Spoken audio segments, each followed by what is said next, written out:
What's up guys? In this video, I'm gonna quickly walk you through how to get Tinder Premium in 2026 for free, by the way. And with this free premium, you can enhance your dating experience in the Tinder app, see who likes you, boost matches, and unlimited likes. This method saved me a ton of time and money, guys. And the best part is, it works for both iOS and Android. Just open any browser of your choice. As for me, I prefer to use Google Chrome, then type in cashtut.com like this.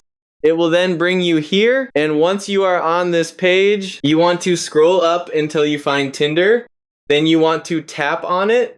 It will bring you to the Tinder Premium download page. Just select your device, be it iOS or Android. This is very important, as it ensures you download the correct version compatible with your device.